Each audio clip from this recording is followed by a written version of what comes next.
Les presento a Arun Muralidhar, es fundador de McCube Investment Technology y fundador y cliente CEO de Alpha Engine Global Investment Solutions. Se desempeña como asesor experto en el proyecto de mejora de los sistemas de inversión en el Retiro del Foro Económico Mundial y en el Consejo Asesor de Retiro Estratégico para el Instituto de Inversiones y Riqueza, anteriormente INCA, para su designación como asesor de gestión de retiro. También es profesor adjunto de finanzas en la Universidad George Washington y fue académico en el Centro de Iniciativas para la Jubilación de la Universidad de Georgetown. Ha escrito extensamente sobre reforma de pensiones con el profesor Franco Modigliani, innovación financiera con el profesor Robert Merton y la asignación de activos y la gestión de moneda. Tiene un doctorado en economía gerencial de la Sloan School of Management y un bachelor de la Universidad de Wabash. Así que los voy a dejar para lo que es esta charla final con Arun Muralidhar, SeLFIES. Muchas gracias. I apologize because my Spanish is not as good as yours, so if you don't mind, I'll speak in English. Thank you so much, first of all, to Paulina, Manuel, all the members of AIOS and IDB for the invitation. It's been a real pleasure and an honor to be here to speak to such a distinguished group. And I hope at the end of today's presentation, you get something more than just taking a photograph on your phone. The idea here, as we were making a joke about selfies, is we like to take selfies because it makes us feel good about ourselves, right? It gives us a memory of standing on the beach in Montevideo, sitting with our family, doing something fun. The idea behind selfies came because I was struggling to manage my own pension fund. And just to put it in context, I actually manage money for other people's pension funds. Okay, so I'm a professional money manager for other people's pension funds, yet my own defined contribution pension plan was a mess. And so the question was, how can I find a way to help myself? And out of this came this idea, which we call selfies, which fortunately, for being the last presentation, I get to pick up on all the ideas of the previous speakers and show you how we can actually make an interesting connection. The danger is I'm standing between you and drinks for the reception, so I'll try to make it quick. Just very quickly on my background, just so that you understand how I ended up coming up with the idea with selfies. I started my career at the World Bank, issuing bonds, much like Herman is doing now for the Uruguay. And then I moved to the pension fund of the World Bank, which at the time that I was there was a defined benefit pension plan. But as many of you in this room remember, the World Bank was telling all of you to privatize your social security system, which I thought was a terrible idea because I was struggling to manage the defined benefit pension plan of the World Bank with some of the smartest people in the world. And I was incredibly shocked that the World Bank staff was telling you that you should tell your affiliates that they can make these decisions on their own. So with Professor Modigliani, we wrote this book called Rethinking Pension Reform, where we argued that there were better ways to save Social Security than to go for full privatization for all countries. Privatization made sense for some countries, but it did not make sense for all the countries, and there was a better way to reform Social Security. That's not going to be the topic of today's discussion. If we want, we can talk about that later on as well. But we predicted 25 years ago that you were going to have the challenges that Jorge brought up. That is, defined contribution in countries like the member countries of the World Bank was not going to lead to a good outcome. The financial markets were not developed, people were not educated, the instruments did not exist, and they were based on bad finance theory, which I'll talk about a little bit as well. I stopped doing pension reform for 20 years because I was frustrated that nobody read our books. And about a few years ago, I was invited to help some of the American states in reforming their own pension systems, where they were trying to create defined contribution pension plans for people who are not covered by the typical system. So this is typically the lower income, uneducated people. And in going through all of the proposals that these states were considering, I realized that there was another book that needed to be written, and that's why I wrote 50 States of Gray. It's not an erotic thriller, so don't go and buy it. It's about boring pension issues. But it tries to show how the practice of pensions and the theory of pensions are so different that very often when academics make prescriptions for how to reform your system, it can lead to sometimes a bad outcome. Okay? So that's the backdrop to how we got here. The agenda for today's presentation is what all of you know, which is retirement security is a challenge around the world. So it's not just restricted to your countries. In the United States, we're going to have a retirement crisis. Australia is dealing with challenges. The UK has challenges as well. And the biggest problem, which I don't think I've heard today in a lot of detail, is that we've transferred the responsibility to individuals who are pretty much financially illiterate.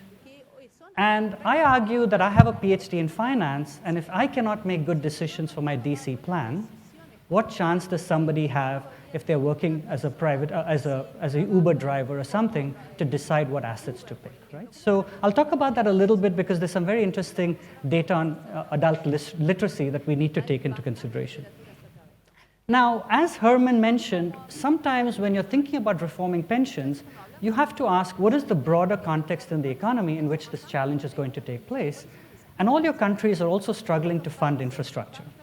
So there might be an interesting solution in the idea I present today that can attack two problems with one solution. And if we can do that, I think that'll be a good problem as well.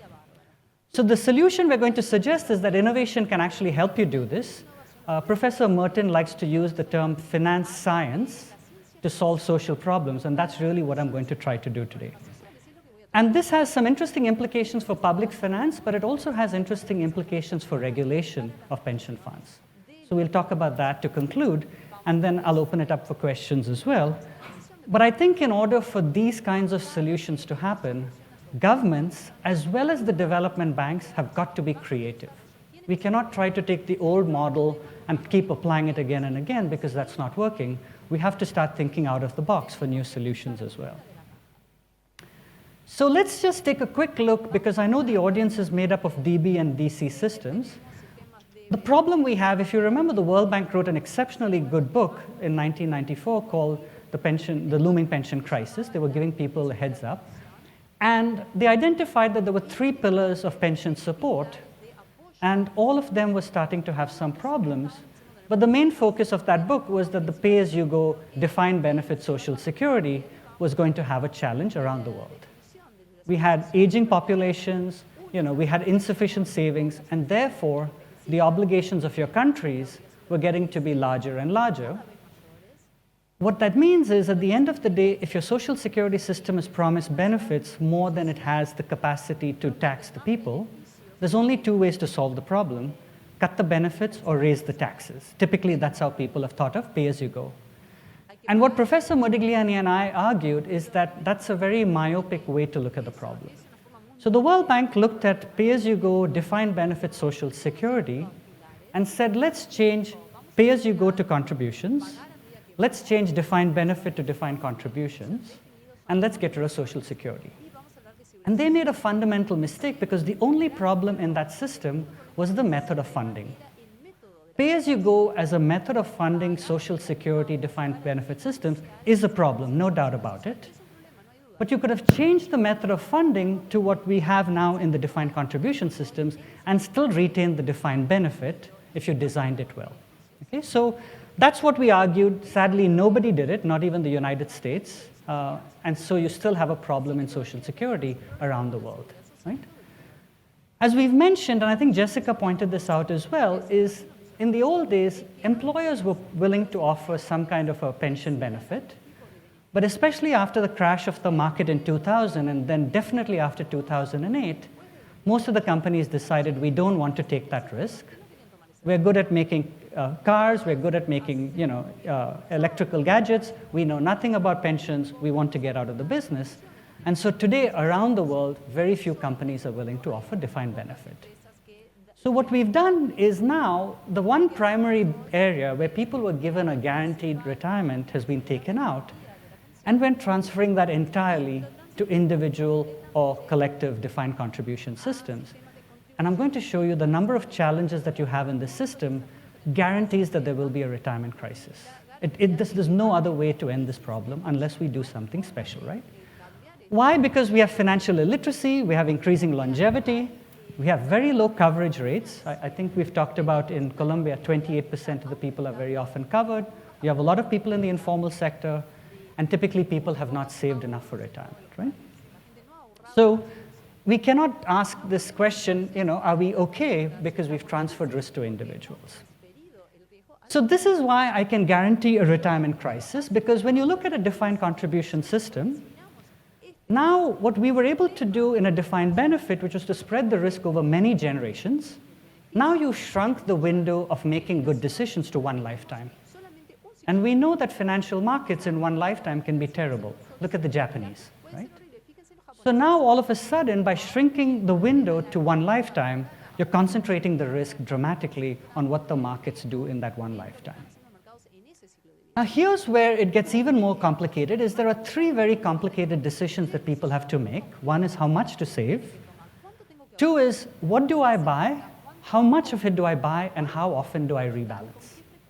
And this typically has been done using modern portfolio theory, and I'll show you why that's a terrible mistake as well. Right? And then finally, if we even get to having enough assets at the end of this period, the question is, how do I decumulate this, or what annuity should I buy?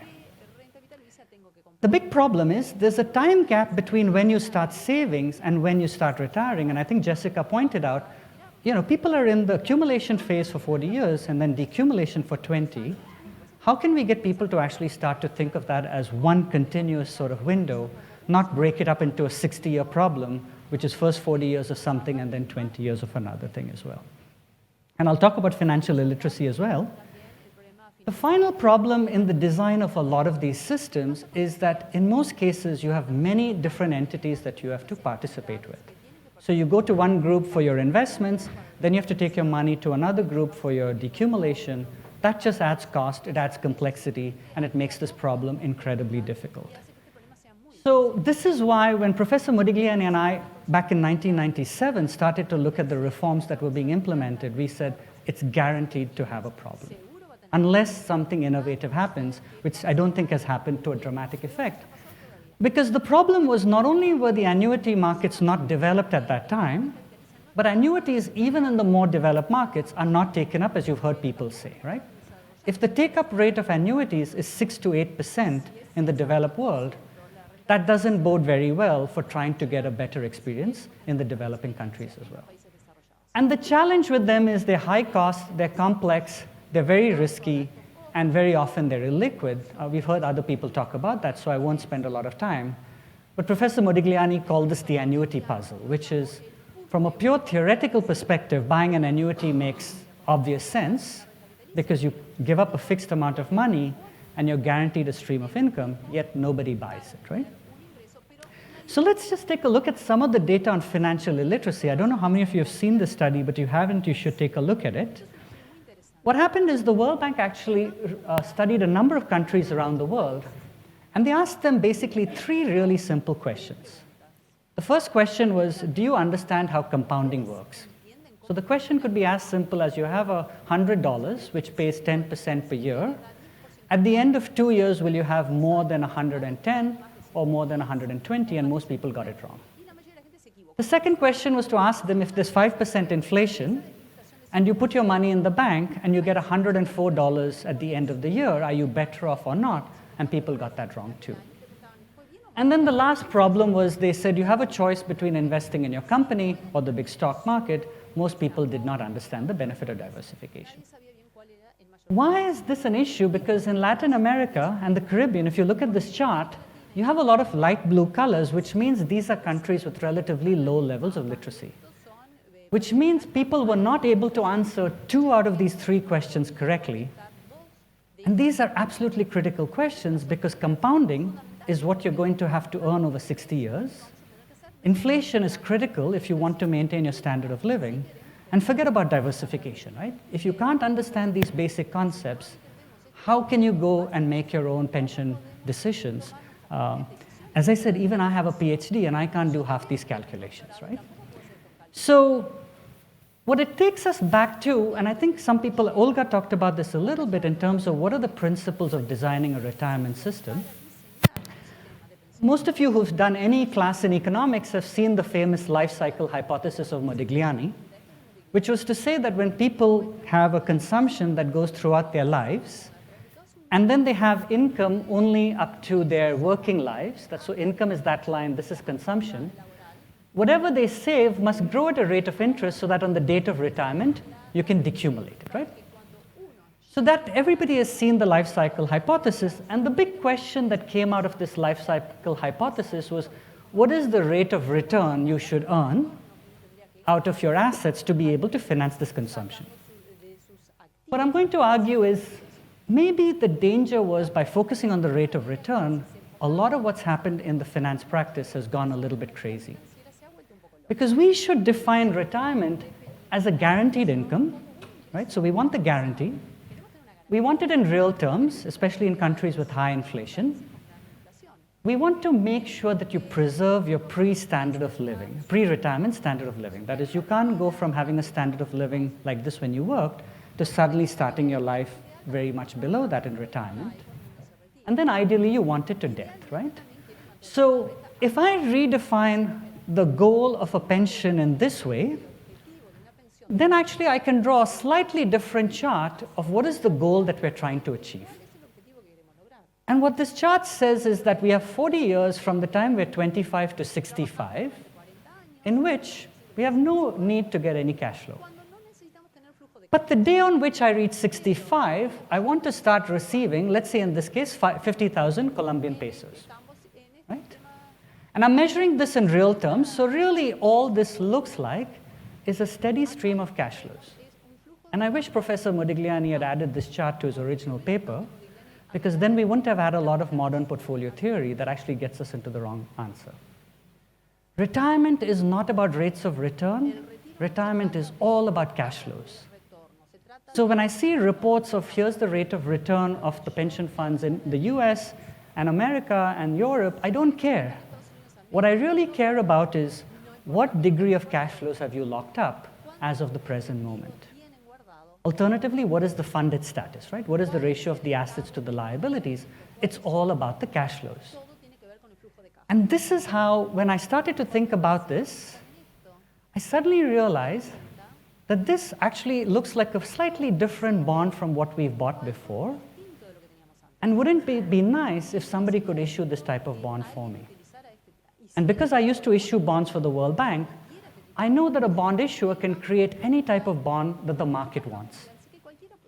So if everybody in your country wants this kind of payoff profile, we know we have demand for this bond. And what Herman showed is that a very innovative Ministry of Finance can actually create the supply of that bond too. So this is what I'll talk about for the rest of the presentation. Right? So now let's take a look at one of the problems. Why do I attack finance theory? Finance theory is beautiful. Okay? The people deserve the Nobel Prizes for all the beautiful theories they gave us. But because they made some very silent assumptions, they've led us into bad investment products. Okay? So we've used finance theory badly in the retirement space to create all sorts of problems. Let's take a really simple example. During the privatization, I was working with a couple of regulators in Latin America, and basically we were forcing a lot of the affiliates to put 100% of their portfolios into government bonds. And the idea behind that was, in finance theory, the bond is considered to be the safe asset, because here, if you measure the volatility of the bond, in this case a T-bill, it looks like it's not moving a lot, and therefore it's preserving your wealth. Right? But if I look at it in terms of the annuity that it would buy me, this is actually now extremely volatile. Why? Because interest rates are moving dramatically. So even though the bond may look like it's going to give me back my 10,000 pesos that I put into it, the amount of income it's going to give me is just jumping all over the map. Right? And so here, where the other interesting implication is in the reports that are sent to people in the pension system. If you send them a report that shows them that their wealth is stable, the idea of putting a lot of bonds in the portfolio is that people would not panic if the market corrected. But what we were not telling them is that their retirement income was actually going to be bouncing all over the place. This is an absolutely critical point, because in America, we have these things called life cycle funds, where as you age, the portfolio goes from a lot in stocks to a lot in bonds. And the regulator in America has told people that if you buy that bond, you can never sue the company that issued you the bond. Even though, when you get to retirement, you could have close to zero in your account. This life cycle product guarantees neither a wealth amount or a retirement account, but because of bad regulation in America, by giving it safe harbor, about $2 trillion have gone into these instruments. So you can guarantee that there will be a crisis in America, because all these people will get to retirement. If they have a bad outcome, they cannot sue the company that was managing the assets badly. It's going to become a debt of the government anyhow. This was the argument that Professor Modigliani and I were making, was that if you move people into these bad instruments, when they retire poor, the government is going to have to bail them out regardless of what you decide.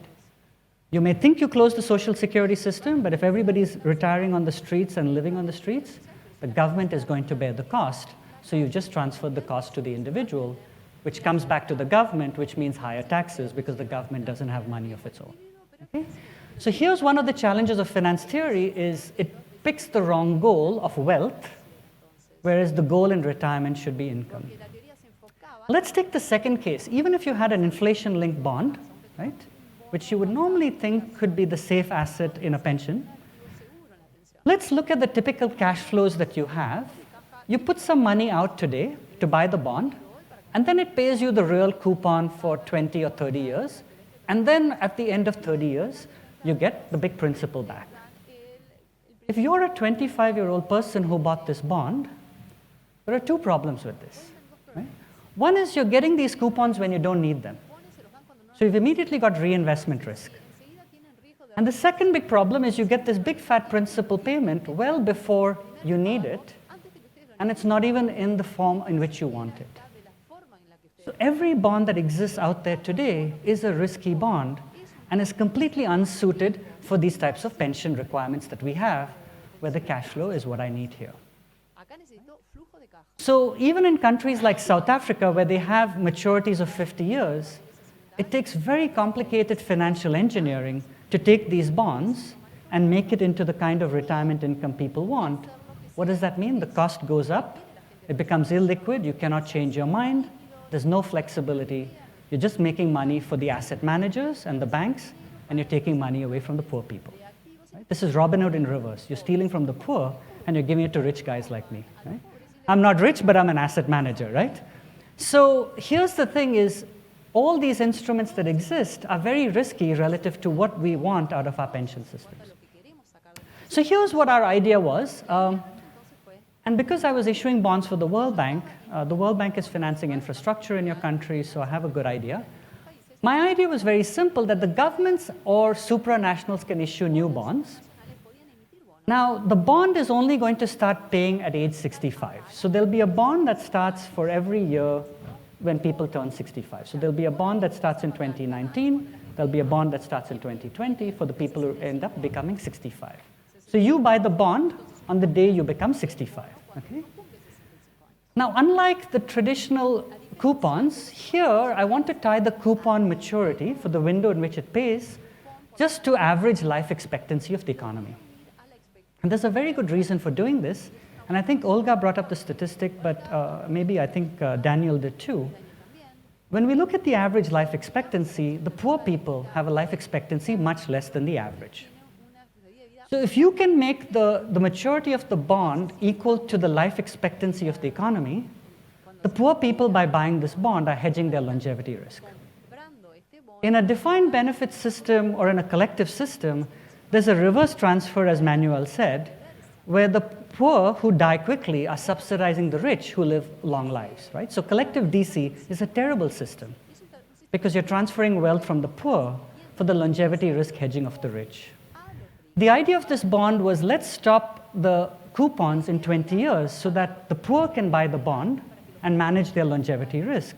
And I'll talk about how we can manage the rest of the longevity risk as well.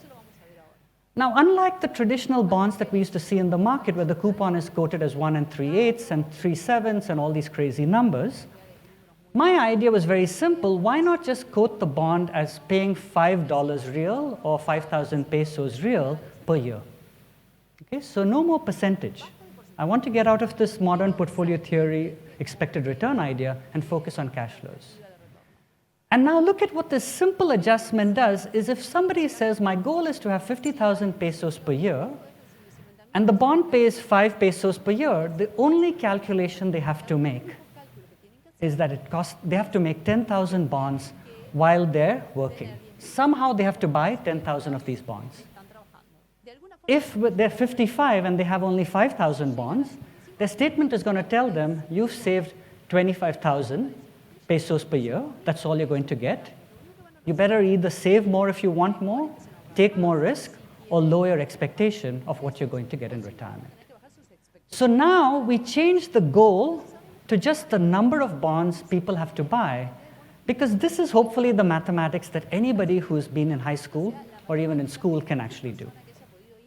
If you try to calculate the replacement rate and the expected return of the portfolio, that math is not secure enough or even robust enough for people to calculate. You have to make it into mathematics that the uneducated person can look at it and say, I need to buy 10,000 more because this is not enough money for me. So this is how we thought we can establish demand for the safe asset. My original idea was with 2 professors from Japan and Korea. The idea with Professor Merton was, if this bond is in real terms, what should be the coupon adjustment for the nominal adjustment? And he had written a very beautiful paper in 1984 about how the risk in retirement is not inflation, but it's standard of living. Okay? So standard of living is what we would basically index this bond to. And that's why we called it standard of living indexed, forward-starting, income-only securities. Okay? And I'll talk about standard of living in a second as well. Okay? So why does standard of living matter? There's an interesting survey here from ING where they asked the number of people who did not enjoy the standard of living that they had when they were working. And typically you can see that it's the developing countries where the standard of living in retirement is a lot worse than it is pre-retirement. But even in the developed world, this is a challenge, right? So just to quickly summarize what was the innovations that we were recommending, the cash flow from the bond should match the cash flow of the goal. Right? So if the retirement goal is cash flows from 65, let's make sure we do that. Let's not have any bullet repayments, just a steady cash flow. Let's do it in real amounts, not in coupons. Let's link it to standard of living. Let's make it forward starting and try to design it so that people can understand it. Now, in many countries, there's a desire to not have the government do this because the government doesn't want to be involved too much in the reforms. We can argue that the government may need to start the process because you are the safest issuer of an instrument in your own currency. Maybe the World Bank is similar. I used to issue bonds for the World Bank, and I issued the first ever Greek drachma bond, which opened up the Greek market. So maybe the IDB and the World Bank can issue a few of these, but first the government will have to also create the market before insurance companies can issue this bond as well. Uruguay, I just talked about this in detail. I'm not going to spend too much time because Rodrigo is going to do a more technical analysis. You can think of what what Uruguay did, as a version of SeLFIES. I like to call the Uruguay bond the wise bond. It's wage index security. I really think it's a very wise bond because they indexed it to pension units. Even the principal repayment is amortized over 3 years, so they've kind of made it a little bit smoother. And it's got an immediate payment, whereas here we're somewhat forward starting. I stole this slide from Professor Mantilla because he did an estimate of what would SeLFIES have done in Colombia against, say, investing in the stock market or even investing in the S&P 500, which many people have suggested is a good way to hedge the risk in Latin American countries. And it's quite interesting that over the period from 2003 to 2018, the SeLFIES would have actually had a much more interesting rate of return than any of these other instruments. But this, again, is not the true perspective you should think about. The true perspective you should think about is actually it would have given people a much more stable retirement income than investing in those other instruments. Okay? Here's another chart from Korea. Professor Merton had done an analysis. And because per capita consumption is growing quite rapidly in the developing world, making sure that you manage standard of living risk becomes very critical, because you don't want your people retiring and then suddenly having to change their lifestyle because the economy has grown so much that they're actually having a standard of living that even the stock market might not be able to compensate for. So this is an example where per capita consumption or standard of living actually grew at a much faster rate than even a pretty developed stock market in a country that's now gone from developing to developed. Very quickly, I'm going to just recap who are the types of people who could use these instruments, and then we'll talk about why is it a good deal for governments too, before I talk about regulatory issues. So we anticipate that there are three types of individuals who could like these bonds. One is people who are uncovered by any system, whether it's public or private. In a way, they're buying a retirement income from the government through this bond, right? The second group of people could be those covered by a pension plan, but who are going to get a very small benefit, and I think this is going to be the case in most countries. I just wrote a paper on Portugal, where in Portugal, the OECD has just done a report. The projected replacement from Social Security is so low, people are going to have to save in a private account to supplement what they get if they want a good lifetime. And the third one could be people who are in a pension plan, but who have to make decisions about what to hold. This could be the safe asset for them to hold if they don't want to take market risk. Obviously, this could also be held by pension funds and insurance companies. And then later on, maybe next time around, we can talk about how you can create innovative products. And I know Daniel has done very good work on this, that guarantee people the income they want by a financial company intelligently balancing between stocks and bonds to guarantee people a retirement income. On the supply side, why is this a good deal for governments? I think the most important thing is it's going to reduce the likelihood of retirement poverty. Because if everybody ends up retiring poor because they either spent the lump sum that they got or the annuity was too expensive, the government is going to have to bail them out. So as Herman mentioned, sometimes you have to make a policy change because you anticipate the overall balance sheet risk of the government as well. The beauty of this bond is it can also help finance infrastructure projects. Again, one of the challenges for developing countries is how do you fund in local currency for the long term? And how do you get less dependent on borrowing in foreign currencies where whenever there's a crisis, all my pension fund clients take their money out of your markets? Here's where you can actually start to fund infrastructure, because in infrastructure, you have a big capital investment today, and then 15 years from now, the project makes money and it gets returned. That's the exact opposite cash flow for this bond. Now, there's a danger that the government issues this bond and spends the money badly, but at least the hope is that they do the right thing, so there is a possibility to do that as well.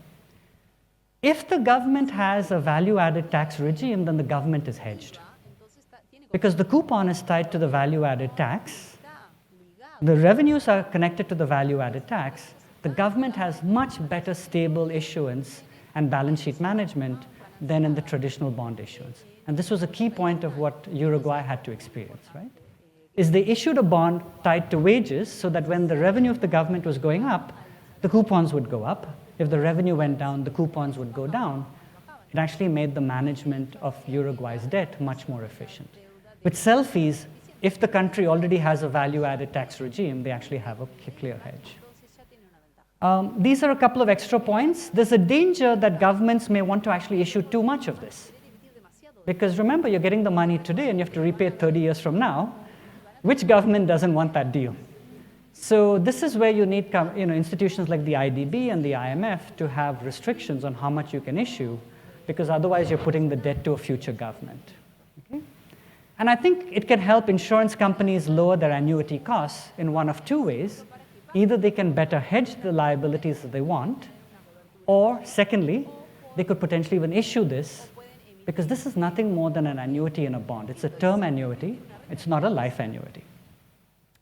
Let me just quickly touch upon this, which is I don't address longevity risk in this bond because I wanted to mainly focus on the low income and the poorer people. I think that's the more interesting challenge. Longevity tends to be a rich person's problem.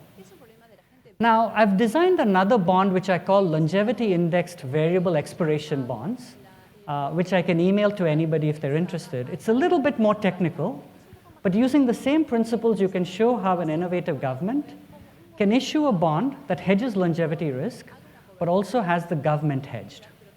And why do we know this can happen? Because the government's revenue from each cohort is a function of longevity. As a cohort lives longer and longer, the government gets revenue for a longer period from their taxes. So the government, in the end, becomes the best issuer of any kind of longevity hedge, right? So there's a possibility to create another instrument that has that. There's a technical question which we'll discuss more tomorrow, which is how do you measure standard of living? And I've given a couple of choices, but we can talk about that in more detail tomorrow. And we'll talk about pricing SeLFIES as well. Since most of you are regulators here, I wanted to keep one last slide for what are the implications for regulation. And here, clearly, in terms of regulation, we need an independent agency with authority. And I use the Netherlands as an example because the Dutch regulators are very, very aggressive. And I think Manuel has had experience there, unlike the US regulations. US regulations of pension funds are terrible. How do you know that? Because the funded status of US pension plans is 80%, which means for every dollar we have of obligations, US pension funds have 80 cents. Whereas in the Netherlands, it's 100%. So you need to empower the regulator to make sure that they have the authority. So in the Netherlands, the regulator can come into a pension fund, request an audit of anything. They can fire the staff of the pension fund. They can fire the board. They can change the asset allocation. They can cut the benefits. If the regulators don't have the authority, you cannot get good outcomes. I'm sorry, but that's just the reality of it, right? Here, the change is going to be quite interesting, and we've talked about writing a paper, is rather than focusing on the wealth that you get in your statement, you have to change the goal to retirement income. We've talked about sustainable and adequate and sufficient retirement income. That has got to be the goal of regulation, not wealth. And that, I think, is going to require a lot of changes. But when I get my Social Security statement from America, it only tells me what my income is going to be. It doesn't tell me what my accumulated balance is on a notional basis. All statements have got to become retirement income statements, otherwise we cannot change people's behavior away from the wealth idea, right? What is the role of intermediaries? We have to make sure that intermediaries are acting in the interest of individuals. And the beauty of SeLFIES is if they buy this bond, we'll be able to make sure how much of the retirement income they've actually locked up. So if they're playing this game of a life cycle fund and they haven't locked up any retirement income, then you know that they're just trying to get the fees for asset management and they're not trying to protect their clients. So again, the fees are extremely high in a lot of these asset management operations, but if they don't guarantee an outcome, you have to ask the question, have we done correctly by the affiliates by paying these high fees for just a gamble on stock markets, right? And then, as I said, finally, we have to change the reporting. This is a point Professor Merton has been making for 10 years, that it should be much more focused about income, but also giving people advice on how they should be able to achieve a different goal. Should you save more, take more risk? If you don't have something like that in that interaction, you're never going to get good outcomes. So very quickly to summarize, the current trend is going to need us to innovate, and I think SeLFIES is one idea. I don't think it's the only idea, but I think we have to try to create something completely different that tries to guarantee the cash flows that we want our people to earn, right? We want them to have a sufficient guaranteed retirement income, and in a way you can think of SeLFIES as creating an individual defined benefit. Okay? I want you to think about that a little bit. There's no pooling, but you've defined the benefit because you now know the cash flows from having SeLFIES. Even a defined contribution is not really classically a defined contribution because contributions can vary as well. Here you can actually make this into an individual DB if you plan it well. The main point is it can eliminate a lot of cost. Okay, I'm an asset manager. I know what the fees are that I charge. I only get paid money when I make money. I don't lose money when I lose money, right? So it's a one-sided decision. SeLFIES takes out the cost, risk, complexity, and illiquidity. Because if I decide to change my goal, I can go and buy more. Or if I want money today, I can sell it. You don't have that in the current structures as well. It's a very good deal for governments, and I think development banks should be doing this as well. IDB, World Bank, IFC are all issuing bonds in your countries. They should be thinking about creating bonds like this that can allow the market to develop and fund infrastructure as well. And then finally, as I said, it's good for individuals because you're trying to target people who cannot do calculation of inflation or compounding, but hopefully they can do basic division. Let's give them something that allows them to operate at their level of literacy. And with that, I'll stop because I've got to go tomorrow again. So hopefully you got something interesting out of this. Thank you very much.